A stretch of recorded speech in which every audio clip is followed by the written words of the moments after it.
Mars has the superior firepower by far, and in the end, that's all that matters in war. Quote, Destro, extensive has the superior manpower by far, so we're going to hit them where it hurts. Quote, Tomax and Xamot, Mars and extensive enterprise go to war. Whoever wins, the world will lose. Presented by Skybound Entertainment, distributed by Image Comics. Destro, Volume 1, Issue 2, The Energon Universe. At the Republic of Darklonia, after the devastating attack, Destro addresses the Iron Grenadiers. The drone strike on the Darklonian arms fair left 18 dead and caused roughly $1 billion worth of property damage. Worse by far is the damage to Mars' reputation. It was our job to secure the site. There is no way in hell anything should have been able to break through, and yet here we are. Xamot and Tomax, the heads of extensive enterprise, found their way to cloak these combat drones from our satellites. They thought if they killed me, they could move in and monopolize the military-industrial complex with their Crimson Guard mercenaries, but they did not kill me, and so I'm going to raze them to the ground and salt the earth. In New York City,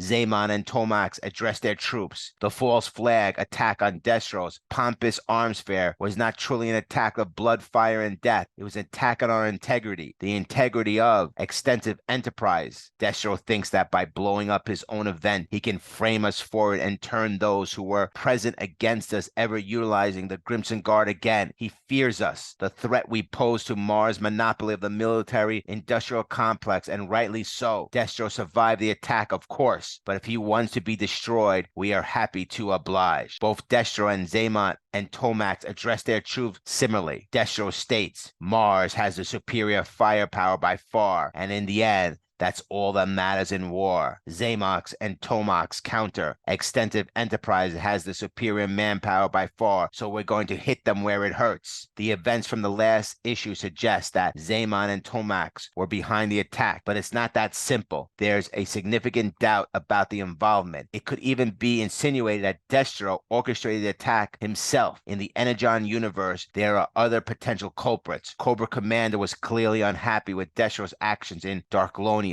and the occupation of the area. It could be another faction, possibly Cobra or a second secret unit of G.I. Joe. The first two issues revolve around who set these events in motion. Destro, Xamot, and Tomax, Cobra Commander, Cobra or the second unit of G.I. Joe. Time magazine nicknamed Xamot and Tomax the Crimson Twins of extensive enterprises. They hailed them as wizards of the stock market, measuring success in spreadsheets and bar graphs. Lesser known outside our secretive industry is that though a complex network of shell companies, they also operate one of the largest private armies in the world. They believe war is an unavoidable part of doing business, so they cherry pick the most ambitious and gifted individuals from every walk of life. They find ruthless businessmen and train them to be ruthless mercenaries, and they find ruthless soldiers and train them to be ruthless businessmen. Destro has always been an innovative and lucrative weapons designer. He believes business is just a means to wage war, a barbaric and crude philosophy. Yet as we move into this business,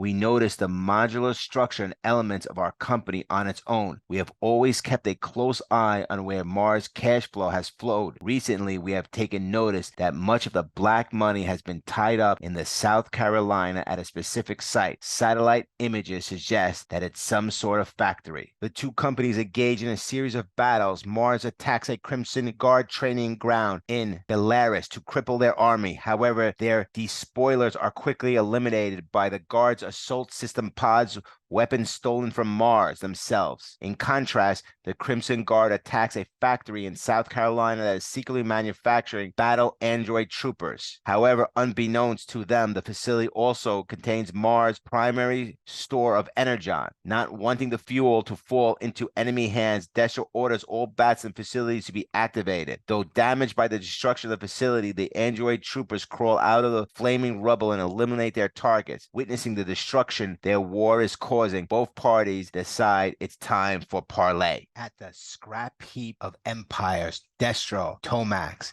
Xamot meet. Destro explains that the scrap heap of empires is a place where old weapons and machines of war are discarded, a landfill of weapons no longer fit for use, no man's land. He states if Mars and extensive enterprises continue on a path of open war, we risk turning the world into such a graveyard. I'm sure you would agree. Tomax responds, yes, it would be bad for business. So what do you seek? A ceasefire after you started this? Destro says you lie about what happened at the arms fair, even to my face. I'm going to kill you both. I'm going to put your heads on spikes above the revolving doors of your office for years. As Tomax and Xamot pull out guns aiming at Destro, he says, please, it won't be now, not today. I agreed to meet you for a discussion. I am a man of my word. Xamot responds, a man of your word after what you did in Darklonia? Destro replies, what I did. Destro says, all this that threatens us. Did you know the United States government has lost 6 nuclear warheads since 1950? For the most part, after accidents involving aircraft or submarines over deep oceans. The government believes they have a rough idea where each lies. They believe they are unrecoverable. They are wrong. A few years ago, I made it a personal project to have all of them retrieved. Call it a hobby. One is targeted at our coordinates right now. Pull that trigger and you will know that I do not lie. The twins want to know what Destro is proposing. Destro says each of our companies is bigger than the men at its head. It would be a pity to turn either to ash. I loathe you both, but if you are dead, I will be pleased to absorb extensive enterprise into Mars. Tomax says it will happen the other way. We will dismantle Mars and equip our troops with everything you have built. You will be a footnote in our success. Destro then says, very well then, gentlemen, to the death without collateral damage. See you soon at the snowy Scottish Highlands.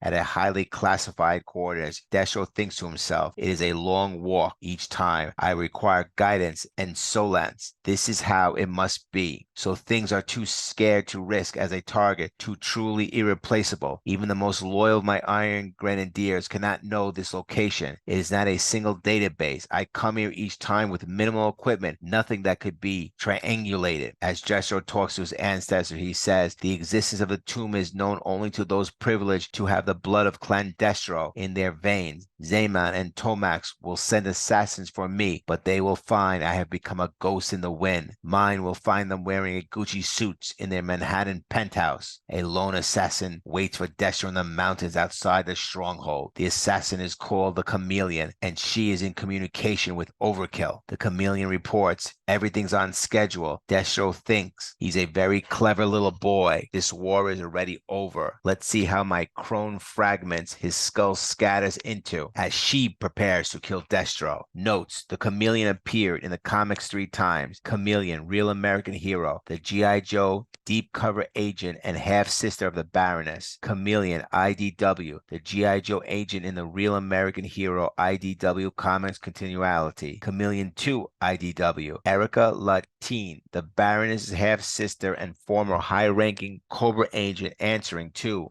Mr. X. Additionally, Chameleon was also the name of the Chameleon swamp skier Zartan's vehicle from the 1984 series of a real American hero's toys. Only time will tell which version this story draws from. Chameleon reports to Overkill. There are several characters in the G.I. Joe universe to use the name Overkill. All of them have been affiliated with Cobra and have acted as Cobra's commander of the Bat Army. 1. Overkill. Bat, the originally fully robotic Bat commander from 1992. 2. Overkill. Skeleton, the former Saw Viper partially human Bat commander from Generation 2. 3. Overkill. Sigma 6, the diabolical cyborg scientist from the Sigma 6 series. Destro possession of Energon, first given to him by Cobra Commander in Cobra Commander issue number 5, is still unknown, much like the existence of the Bats, which were established to be a secret last issue. One of the Crimson Guardsmen shown without the helmet has blonde hair, making him resemble the Fred operative from the original G.I. Joe Real American Hero comic from Marvel Comics. The Crimson Guard is shown using the Assault System Pod, ASP, a classic Cobra vehicle from the 1984 range of toys. Fittingly, they are colored red, similar to how the ASP were decoded in the 2004 Operation Crimson Sabotage box set. Next, presented by Skybound Entertainment, distributed by Image Comics, Destro, Volume 1, Issue 3, The Energon Universe.